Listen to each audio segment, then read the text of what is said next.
திமுக தலைவர் கருணாநிதியின் 91வது பிறந்தநாள் விழாவை கட்சி தொண்டர்கள் விமர்சையாக கொண்டாடி வருகின்றனர். சென்னையின் பல இடங்களில் கருணாநிதியின் பிறந்தநாள் விழாவை முன்னிட்டு அலங்கார வளைவுகளும் வாழ்த்து பதாகைகளும் வைக்கப்பட்டுள்ளன. கனிமொழி, டி.ஆர். பாலு, டி.கே.எஸ். இளங்கோவன், அன்பழகன் உள்ளிட்ட கட்சியினரும் தொண்டர்களும் அதிகாலையிலேயே கருணாநிதிக்கு நேரில் வாழ்த்து தெரிவித்தனர். சிஐடி நகர் இல்லத்தில் மரக்கன்று ஒன்றையும் கருணாநிதி நட்டார்.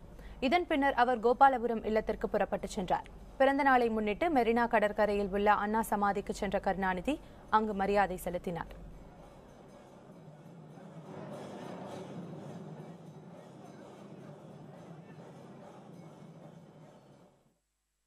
கருணாநிதி தமிழக அரசியல் வரலாற்றை எழுதும்போது தவிர்க்க முடியாத பெயர்.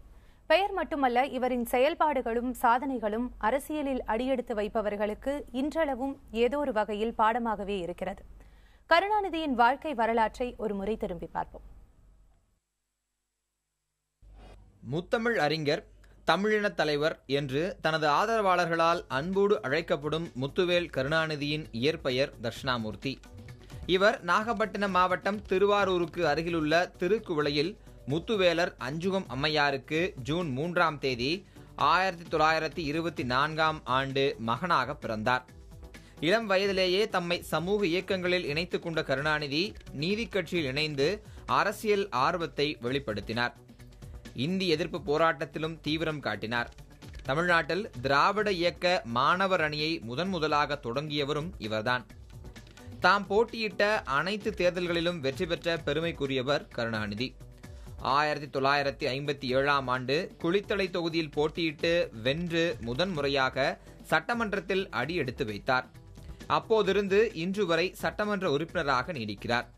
திமுக துவக்கப்பட்டதிலிருந்து அக்கட்சியில் தீவிரமாக செயல்பட்டு வரும் கருணாநிதி கடந்த 40 ஆண்டுகளுக்கும் மேலாக அக்கட்சியின் தலைவராக இருந்து வருகிறார்.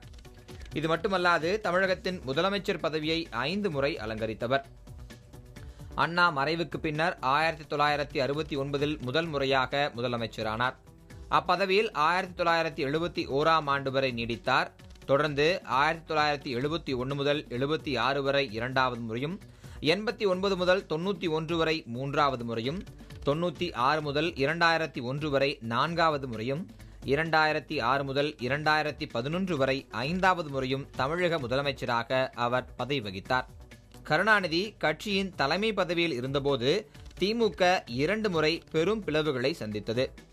1972இல் எம்ஜிஆர் தலைமையில் கட்சி பிளவுபட்டு அதிமுக உருவானது. 1993இல் வைகோ தலைமையில் கட்சி பெரும் பிளவை சந்தித்தது.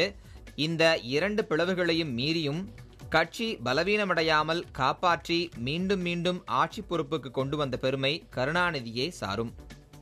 ஆரம்பத்தில் காங்கிரஸையும் பாரதிய ஜனதாவையும் கடுமையாக எதிர்த்த கருணாநிதி பின்னாளில் அக்கட்சிகளுடன் கூட்டணி வைத்துக் கொண்டது விமர்சனத்திற்கு உள்ளானது. இலங்கை போரின் போது முதலமைச்சர் பதவியிலிருந்தும் போதிய நடவடிக்கை எடுக்கவில்லை. 2G புகாரில் திமுகவைச் சேர்ந்தவர்களும் திமுக தலைவரின் குடும்பத்தைச் சேர்ந்தவர்களின் பெயர்களும் அடிபட்டது ஆகியவை அவர் சந்தித்து வரும் சமீபத்திய நெருக்கடிகள். அரசியல் வாழ்க்கைக்கு அப்பாற்பட்டு கருணாநிதிக்கு இன்னொரு முகமும் உண்டு. கலை இலக்கிய துறைகளில் இடையறாத எழுத்துப்பணி அவரை ஒரு படைப்பாளியாக உலகம் அடையாளம் கண்டுகொள்ள உதவியது. முரசொலியில் அவர் எழுதி வரும் உடன்பிறப்புக்கு கடிதம் உலக அளவில் நீண்ட காலமாக வெளிவரும் பத்திரிகை தொடர்களில் ஒன்றாக கருதப்படுகிறது. தூக்குமேடை நாடகத்தின் போது M.R. ராதா கருணாநிதிக்கு அளித்த கலைஞர் என்ற பட்டம் இந்நாள் வரைக்கும் அவரது ஆதரவாளர்களால் அன்போடு அழைக்கப்படுகிறது. புதிய தலைமுறைக்காக தியாகச்செம்மல்.